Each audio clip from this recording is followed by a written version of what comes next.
Hello, I'm Peggy Hall, here to talk about legal requirements for selling poultry and eggs.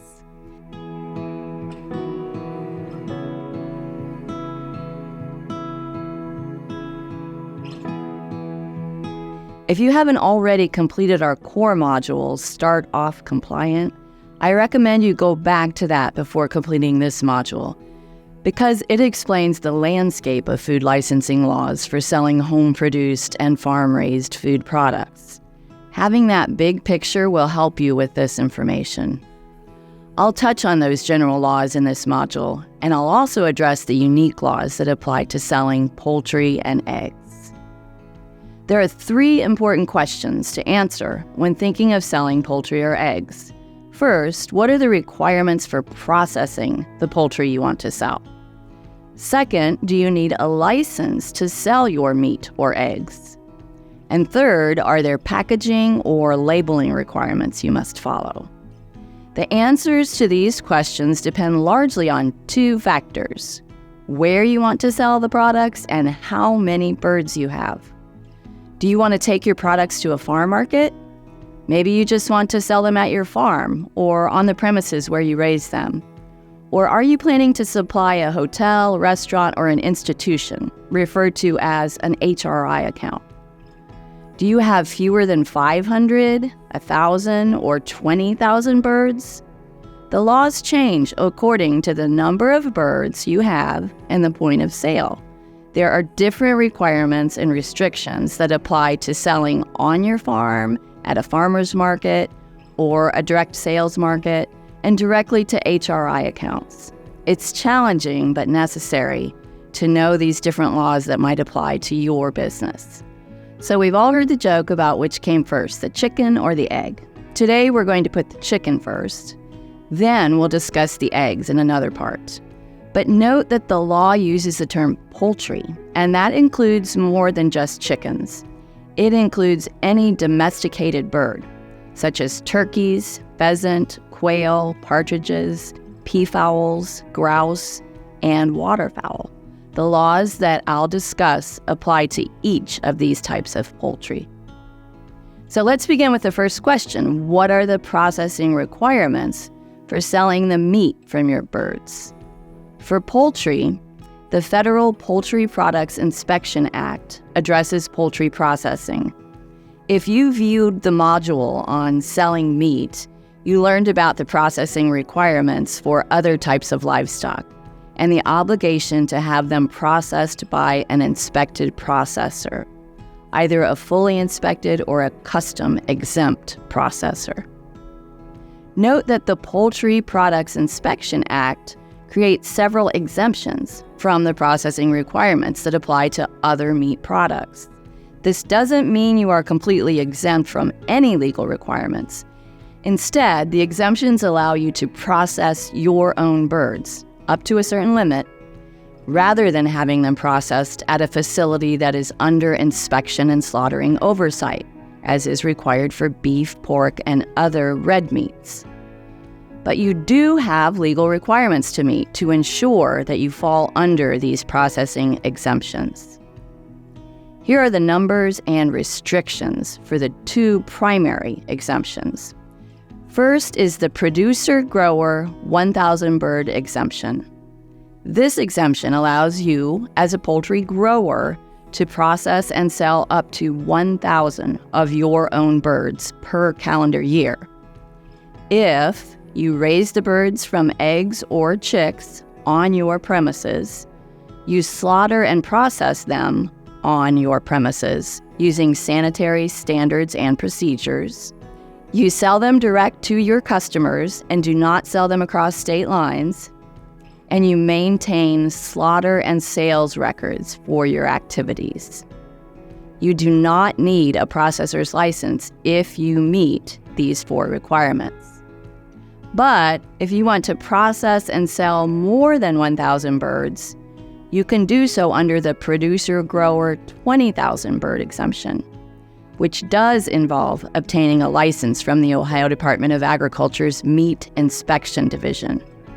This license allows you to process and sell up to 20,000 birds per calendar year if you raise the birds from eggs or chicks on your premises, you slaughter and process them on the premises using sanitary standards and procedures, you do not process or sell anyone else's birds, you sell your birds direct to your customers and not across state lines, and you properly mark any shipping containers you use.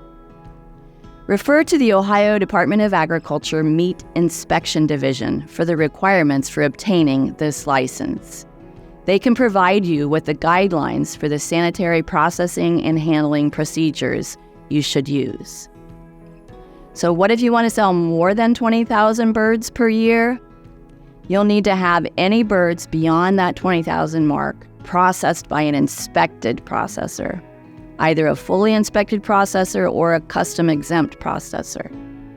If you're selling the birds to the consumer in wholes, halves, or quarters, a custom exempt processor can process your birds. But you'll need a fully inspected processor if you want to sell individual portions of meat to different customers, or if you plan to sell your products off-site at a location like a farmer's market. So I've explained just 2 of the exemptions under the Poultry Products Inspection Act, the 2 that are most common to small meat entrepreneurs.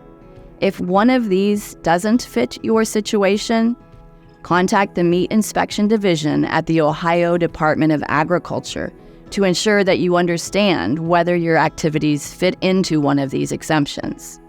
They have a flowchart and other resources that will help you identify which laws apply to you. And we've also included those resources in the written portion of this module. Now let's talk about other licensing requirements for poultry beyond these processing laws. There are other licenses that apply to the retail sales side of your business. And once again, the license you need depends upon where you want to sell your product. 2 different licenses can come into play. First is a warehouse registration or license from the Ohio Department of Agriculture. You'll need this if you want to store meat that you will sell at a later date. The storage location, or warehouse, must be inspected by ODA. It can't be inside your home, but it can be in a garage or an outbuilding, as long as it's not near fuel, oil, or other contaminants. And the area must be tight enough to exclude insects and rodents. As you would expect, ODA will also ensure that you are holding the meat at the proper temperature. Second is the farm market registration from the Food Safety Division of ODA. It applies to on-farm sales of your food products. I'll explain this registration in the upcoming eggs segment. Third is a retail food establishment or mobile retail food establishment license. You'll need this license from your local health department if you plan to transport your meat, sell it door to door from a freezer or at a farmer's market or produce auction, or sell it along with what we refer to as potentially hazardous food products at your own farm market operation. But note that you can transport frozen meat without this license if the meat was processed by a custom exempt processor and you're taking it directly to the buyer. And note that you won't need an RFE license if you're a registered farm market that qualifies for the RFE exemption, which I'll also explain later. The RFE license involves an inspection by your local health department, who will guide you on the food safety practices you must follow for safe handling of the meat.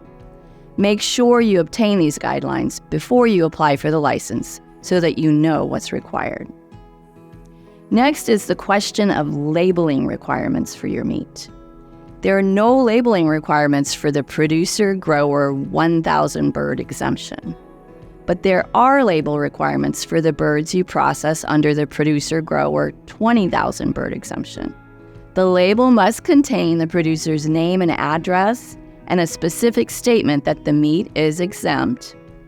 If you take your birds to a custom exempt processor, the meat products must also be stamped not for sale.